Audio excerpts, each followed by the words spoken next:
Olá, vamos falar um pouco da metodologia da complexidade econômica para estudar o desenvolvimento econômico, complexidade produtiva, né? Essa é uma metodologia recente, na verdade, tem uns 10, 15 anos, foi desenvolvida por econofísicos, né, que são físicos que começaram a estudar economia usando ferramentas de física, especialmente de redes, das redes complexas, né? Daí a ideia de complexidade econômica, e eu já vou explicar na sequência como a gente usa essa metodologia para entender melhor a Coreia do Sul, né? O caso da Coreia é incrível porque a gente consegue ver com essas novas técnicas, né, de Big Data e de redes aplicadas ao comércio internacional, como a Coreia conseguiu subir na escada tecnológica, né? É possível até fazer um desenho, e eu vou colocar nessa aula aqui esses gráficos, né, da escalada tecnológica que a Coreia do Sul fez, usando uma ferramenta muito legal que é o S da complexidade econômica, né, que está em alguns trabalhos desses econofísicos. Eu mesmo fiz um trabalho recentemente, vou deixar todas as referências aqui, em que a gente aplica esse S para entender o sucesso da Coreia e o fracasso do Brasil, né? Dá para a gente enxergar, né? Eu costumo brincar que essa metodologia é quase que uma tela HD de 4K, né? A gente consegue ver com incrível precisão a evolução tecnológica dos países. E o que a gente vê é que o Brasil teve algum avanço tecnológico, depois começou a evoluir, enquanto que a Coreia entrou num processo de explosão tecnológica, né, de domínio tecnológico, e chegou na fronteira tecnológica, né? Então vamos lá, como é que a gente mede isso, né? Começando do começo, né, num paper, num trabalho, talvez o mais importante de todos, que foi o original de 2007, alguns economistas, na verdade dois economistas e dois físicos, criaram essa metodologia, né, de utilizar redes complexas da física para medir a estrutura tecnológica, né, para aferir a estrutura tecnológica e produtiva de país, né? Esses dois economistas são o Ricardo Hausmann, que é professor da Kennedy School em Harvard, o Bailey Klinger, que é um aluno dele, acho que de doutorado, e os dois físicos são o César Hidalgo, que é um físico brilhante, e o Albert Barabasi, que é o grande físico das redes complexas, que orientou inclusive o César Hidalgo no doutorado, né? Então eles se juntaram, o Danny Roderick já vinha pesquisando o efeito, o papel da composição das exportações na trajetória de riqueza das nações. Então ele mostrava que quanto maior o conteúdo tecnológico nas exportações de um país, mais rico era o país, mas os economistas até então não tinham conseguido chegar numa medida muito precisa disso, né? O grande salto da complexidade é que os econofísicos trouxeram técnicas de Big Data e de análise de redes, que eu já vou explicar na sequência, que demonstram isso de maneira muito robusta e muito clara, né? De que quanto maior é o conteúdo tecnológico de exportação de um país, mais rico é o país, e quanto mais o país avança nessa graduação tecnológica, mais ele cresce, mais a renda per capita dele aumenta, né? E a técnica, na verdade, é relativamente simples. Eu vou colocar aqui uma mini rede para explicar para vocês, aqui no visual, uma mini rede que tem 3 países e 5 produtos. Então, olha que interessante, a gente pode imaginar o comércio mundial como uma rede em que a gente conecta produtos com países, né? Então, aqui a gente tem Holanda, Argentina e Gana, e tem produtos como aparelho de raio-x, medicamentos, queijo, cera de sapato e peixe, né? E a ideia da metodologia é simplesmente conectar o país com o produto que ele é capaz de produzir e vender no mercado internacional, no que os economistas chamam de comércio mundial, né? E vejam que nesse exemplo, a Holanda é o país mais sofisticado de todos, porque ela é capaz de produzir aparelho de raio-x e medicamentos, que nenhum outro país é capaz de fazer. Então, aparelho de raio-x e medicamentos são produtos muito sofisticados aqui no nosso mini exemplo, e peixe é um produto que não tem sofisticação nenhuma, porque todos os países conseguem produzir peixe. Aliás, basta ter um lago ou um mar para pescar, né? Então, nesse mini exemplo, a rede nos mostra que Gana é o país menos sofisticado e menos complexo, e aí vem a ideia de complexidade, porque ela só consegue fazer peixe, e Holanda é um país muito sofisticado e muito complexo, porque ele faz todos os produtos, ela tem uma pauta de exportação diversificada e faz coisas que poucos países no mundo conseguem fazer, faz coisas não ubíquas, né? O que é ubíquo é o que está em todo lugar, o que é não ubíquo é o que é raro, né? Então, na metodologia dos econofísicos de redes complexas, a gente consegue medir países complexos olhando a diversidade e a não ubiquidade da pauta de exportação. Então, quanto mais diversificada é a pauta de exportação de um país, mais complexo é o país, né? Quanto menos diversificada é a pauta de um país, menos complexo é o país. Inclusive, quando a gente olha aqui o caso de Argentina, né? É bem interessante, porque a Argentina tem uma complexidade intermediária nesse mini exemplo aqui, né? A Argentina produz cera de sapato, produz queijo, produz peixe, né? Mas não conseguiu dar o salto para produzir, por exemplo, medicamentos e equipamento de raio-x, né? Então, essa rede nos dá um mapeamento da estrutura de complexidade, estrutura da complexidade produtiva dos diversos países, né? Vejam que tem um pequeno senão aqui que é o seguinte: quando você pega, por exemplo, diamantes, né, que é um produto não ubíquo, poucos países do mundo produzem diamantes, né, porque tem a ver com a escassez do diamante. E para controlar esse efeito, porque se a gente seguir simplesmente essa rede, a gente pode ser enganado e achar que diamante é um produto de alto conteúdo tecnológico, porque pouca gente faz, né? Mas os econofísicos colocaram no algoritmo uma ideia também, uma medida de diversidade associada à não ubiquidade. Então, quando a gente encontra um produto que é não ubíquo, ou seja, que é escasso, a gente precisa olhar se a pauta do país é diversificada ou não. Se a pauta do país for diversificada, isso é sinal que aquela não ubiquidade que o algoritmo encontrou é relativa a conteúdo tecnológico. Se a pauta do país que produz aquele produto não ubíquo for não diversificada, ou seja, é um país simplista que só produz poucas coisas, né, apesar de algumas delas serem não ubíquas, esse país não é considerado complexo. Então, na verdade, o pré-requisito para o algoritmo, e vejam que aqui não há nenhum juízo de valor, tá? É só um algoritmo que classifica os países e os produtos de acordo com essa regra de não ubiquidade e diversidade. Então, para o algoritmo apontar um país como um país complexo, ele precisa encontrar uma pauta de exportação muito diversificada e lá dentro produtos que poucos países fazem, né? Que é no nosso exemplinho aqui, a Holanda, né, que é mais diversificada, faz 5 produtos e faz 2 produtos que ninguém faz. A Argentina tem uma diversidade, uma complexidade intermediária, porque ela tem alguma diversificação e ela faz alguns produtos, né, desculpe, que, por exemplo, o Gana não consegue fazer. Então, a Argentina é um país de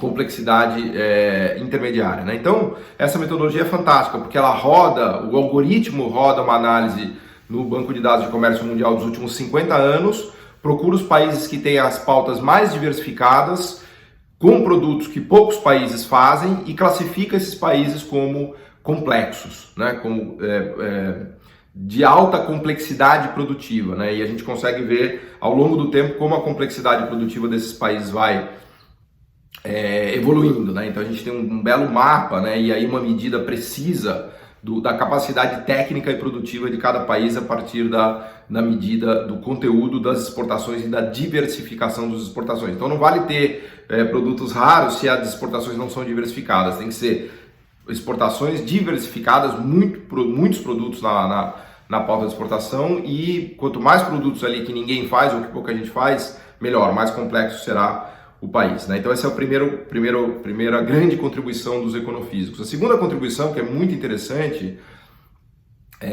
também que eles fazem, é calcular produtos que são próximos, né? Que tem uma proximidade tecnológica, né? Olha que coisa interessante, né? Eles começam a olhar dois produtos que são exportados por muitos países. Então, cada vez que se muitos países exportam 2 produtos ao mesmo tempo, por exemplo, motor de barco e motor de carro, isso é uma indicação de que há uma proximidade entre motor de barco e motor de carro, né? Porque se muita gente faz motor de barco e carro, quer dizer que provavelmente existe uma engenharia ali, uma capacidade técnica naquele tecido produtivo que ajuda a fazer motor de carro e ajuda a fazer motor de barco, né? Então é como se fizesse uma conta de trás para frente, olhando essas duplas de produtos, né, que os países exportam, que os autores chamam de probabilidade de coexportação, né? Então, quando muitos países exportam dois produtos, a gente diz que a probabilidade de coexportação desses produtos é muito alta. E quando a probabilidade de coexportação, né, do motor A com o motor B, ou da máquina X com a máquina Y, né, a gente diz que há uma proximidade tecnológica entre esses produtos, e aí dá para fazer um mapa fantástico, que é esse mapa que eu coloco aqui na tela, que é o mapa do espaço produto, que nos mostra a proximidade tecnológica de todos os produtos do comércio mundial. Esse mapa aqui tem mais ou menos 800 e poucos produtos, e os que estão mais no centro da rede, né, isso aqui é uma espécie de rede tecnológica.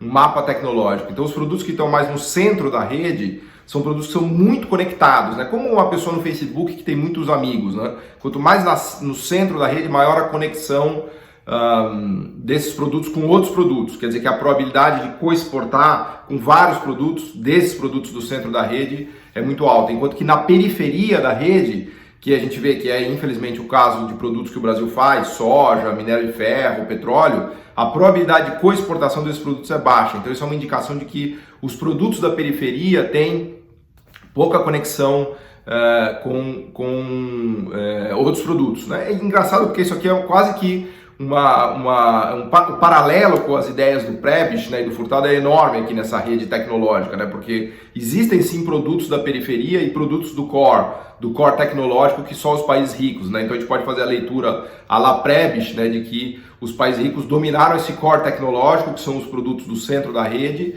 enquanto que os países periféricos se concentram na produção e exportação dos países da periferia, que são as commodities, né? Que é bem a ideia furtadiana e do Prebisch, né? Que a gente vê muito na discussão de toda a discussão do Prebisch sobre Argentina, sobre América Latina, né?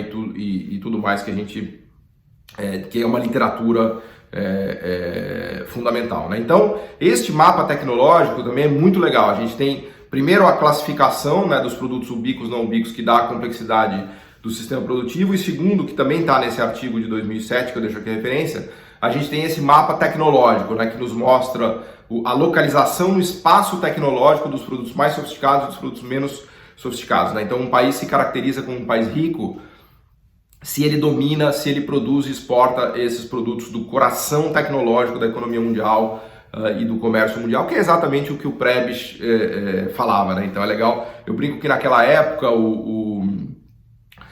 é como se o Furtado e o Prebisch assistissem a televisão preto e branco, né? Eles conseguiram ter todas aquelas grandes sacadas de desenvolvimento econômico, né? Da pobreza da América Latina, do Brasil e da Argentina em relação à riqueza dos países europeus e dos Estados Unidos, olhando dados ainda pobres, né? Sem ter isso que a gente tem hoje em dia, que é essa tela de alta resolução 4K, que são os estudos de complexidade, né? Aí um outro passo, então veja que os econofísicos estão evoluindo essa metodologia, né? Que começou com o artigo seminal de 2007, né? E eles vêm trabalhando muito, inclusive o meu amigo Dominic Hartmann, né? Que é um economista alemão brilhante, está baseado aqui no Brasil, na Federal de Santa Catarina, e eles continuam dando passos na metodologia, e um trabalho mais recente do Hidalgo Hartmann e do Flávio Pinheiro, que é um físico português, deu mais um salto ainda nessa metodologia que eu vou mostrar agora na sequência, né, usando a análise de Argentina e da Coreia do Sul, né?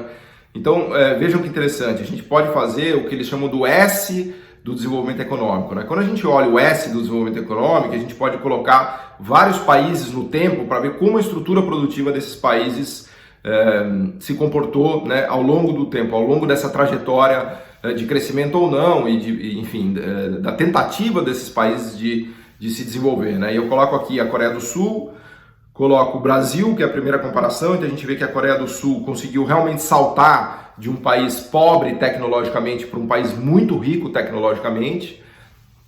Coloco aqui também o caso coreano, o caso brasileiro, né, que conseguiu avançar um pouco do ponto de vista tecnológico e depois regrediu, e coloco o caso da Argentina, né, que teve pouquíssimo avanço, né, alguma subidinha aí tecnológica no processo de industrialização, mas muito pouco se comparado à Coreia do Sul. E eu vou colocar agora mais uns casos aqui de sucesso recente, como por exemplo Singapura, como por exemplo Israel, né, ou até mesmo a Irlanda, apesar de que a Irlanda é um caso muito específico, porque ela é base de multinacionais que usam a Irlanda como um gateway para entrar na Europa e para economizar impostos também, né? Mas ainda assim a Irlanda era um país relativamente pobre nos anos 70, 80, e com estrutura produtiva simplista, e deu um salto gigante para uma estrutura produtiva bastante sofisticada, né? Então, quando a gente estuda a história da Coreia, né, que a gente vê todos aqueles os planos quinquenais, né, e o General Park tentando justamente promover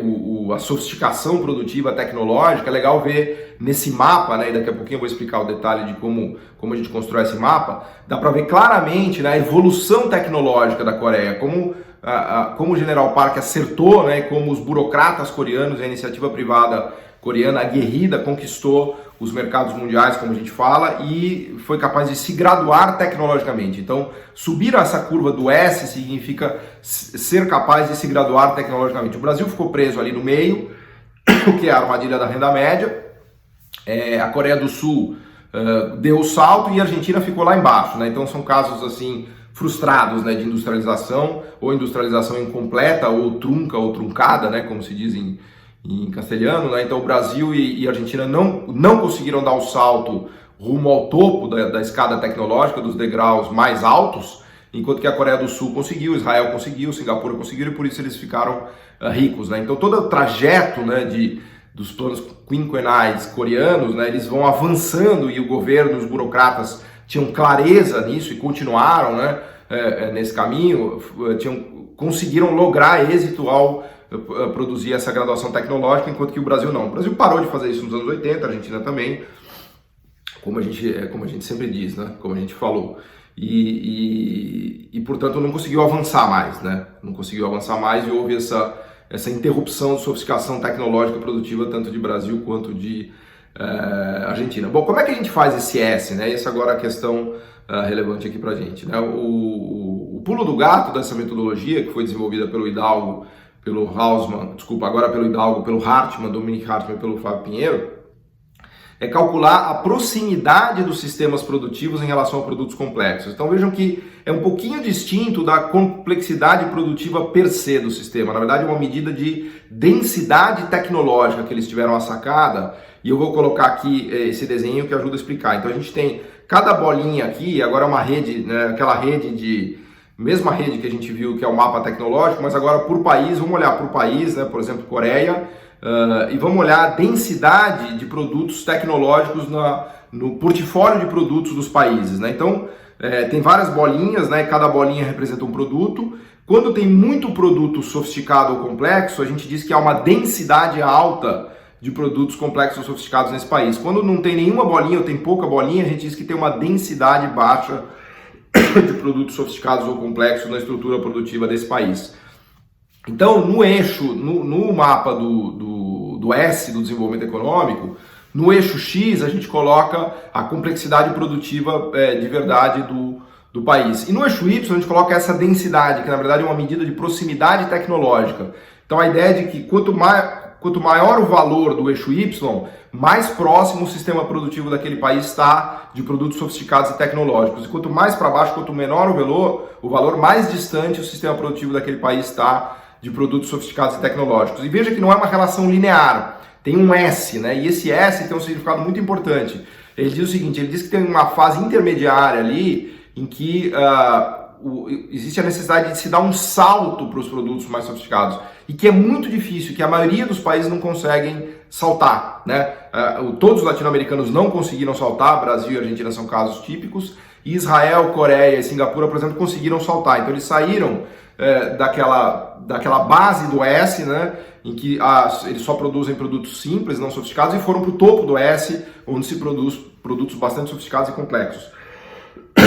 Se vocês olharem no eixo, ele tem valores positivos e negativos, então ele é uma espécie de atrator. Na verdade, quando o país começa a ficar próximo de produtos complexos, o sistema produtivo dele, as vantagens comparativas do país puxam ele para produtos sofisticados. Então é como se você tivesse uma vantagem comparativa em continuar rico, é como se fosse um salto gravitacional. Você pode imaginar que esse S é um salto gravitacional. Você tem que sair do campo gravitacional dos produtos simplistas e entrar no campo gravitacional dos produtos sofisticados e complexos. E esse salto gravitacional é muito difícil de se fazer, porque países como Brasil e Argentina, eles são ancorados e puxados de volta para a vantagem comparativa deles, que é o quê? Produzir soja, produzir trigo, produzir milho, café, minério de ferro, agropecuária, e nenhum desses produtos per se, conforme a gente já falou várias vezes, são capazes de levar um país ao desenvolvimento econômico, né? Enquanto que países que se aproximam da órbita, né, do campo gravitacional dos produtos sofisticados conseguem enriquecer e ficam lá. Então a vantagem comparativa deles passa a estar em eletroeletrônicos, mecânica de precisão, química fina, medicamentos, né? É o sistema produtivo da Suíça, da Suécia, da Alemanha, do Japão, agora da Coreia do Sul, até mesmo Israel, com produtos altamente tecnológicos, né? Se você pegar o Waze, ou na Suécia, né? Se você pegar a Volvo, Spotify, Ericsson, que faz tecnologia 5G, a Finlândia com a Nokia, que faz 5G, a Coreia com todos os produtos e todas as empresas que a gente cita, né? Então, o S do desenvolvimento econômico, ele tem essa beleza, né, de mostrar pra gente a escada tecnológica, a evolução tecnológica necessária para um país se desenvolver. E, para concluir, por exemplo, a Argentina não conseguiu, obviamente, fazer, né, o Brasil não conseguiu e a Argentina, né, que é o caso aqui muito importante para a gente, né, não conseguiu fazer esse salto, né? Ela foi atraída de volta para a vantagem comparativa dela, como o Brasil, e ficou ancorada lá, né? A Argentina com aquela ideia de Belle Époque, né? Da Argentina rica produzindo trigo e carne, né? O sistema produtivo tende a reancorar a Argentina de volta na vantagem comparativa dela, assim como o Brasil. Veja, nenhum problema com vantagem comparativa. O problema é você ter vantagem comparativa em ser pobre, que é ficar produzindo commodities e agro só. A questão é que você precisaria ter vantagem comparativa em ser rico, que é produzir os eletroeletrônicos, a química fina, a mecânica, a maquinaria, metal mecânico de ponta, né? E esse é o grande drama. Então, há aqui uma necessidade de se lutar contra as vantagens comparativas quando você está na base do S do desenvolvimento econômico, né? E essa luta é feita pelo Estado. A iniciativa privada sozinha não consegue tirar o país da base do S e colocar no topo do S. Até porque lá no topo do S as atividades são de concorrência imperfeita, como dizem os economistas. Então, são mercados muito concentrados em que multinacionais dominam, né? São mercados mundiais super sofisticados em que multinacionais dominam, que tem muitas barreiras à entrada, né? Porque tem conteúdo tecnológico proprietário, economia de escala, economia de escopo, né? Todas essas características que dificultam essa subida do S dos países em desenvolvimento. Então, sem a ajuda do Estado, ou o que a gente chama de política industrial, que a gente já discutiu milhares de vezes no curso, né? Que aliás é o pilar do curso, né? Para entender o avanço da estrutura produtiva do país, né? Então, sem a política industrial, ou seja, sem uma ajuda do governo, com subsídio, com tarifa, com meta de exportação, com meta de upgrading, com articulação de indústria, universidade, bancos públicos, né? Com compras, conteúdo nacional, compras governamentais, que são medidas que o Israel usou com muito sucesso, Singapura usou com muito sucesso, Coreia usou com muito sucesso, né? Sem essa política industrial inteligente e efetiva, não dá para subir o S, não dá para lutar contra as vantagens comparativas, né?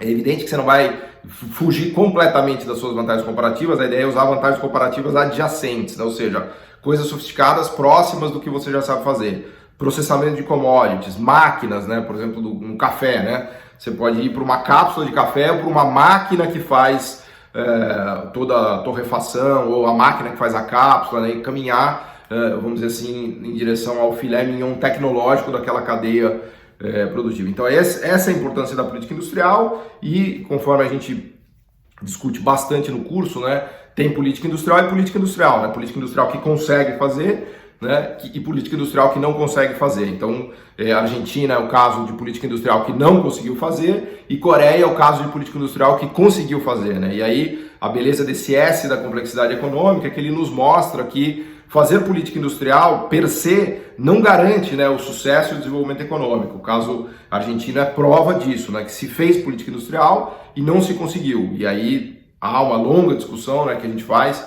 do tipo de política industrial que funciona e do tipo de política industrial que não funciona. A Coreia do Sul é um caso, vamos dizer assim, quintessencial, né, da política industrial que funcionou. E de maneira bem resumida, eu diria que metas de graduação tecnológica e metas de exportação e de conquista do mercado mundial são a palavra-chave, né? O truque, né, o segredo do sucesso é conquistar o mercado mundial e colocar o Estado, ele ajuda as empresas, mas ele coloca a meta de graduação e sofisticação tecnológica produtiva e metas de exportação e de conquista do mercado mundial. Se a empresa não consegue fazer isso, o governo vai lá e tira, ele pune, né? O carrots e sticks, que a gente fala muito da perspectiva da política industrial do Danny Roderick, né? Você precisa dar o carrot, que é o estímulo, e o stick, que é a punição, né? Então, o papel do Estado é um pouco esse, né? Para tentar ajudar nesse salto gravitacional. Depois que o país está lá em cima, como o caso coreano, aí as coisas ficam mais fáceis, aí você não precisa fazer tanta política industrial, eventualmente o governo fica mais leve, né, nesse sentido, porque as empresas já dominaram o mundo, já tem uma escala absurda, já tem um conteúdo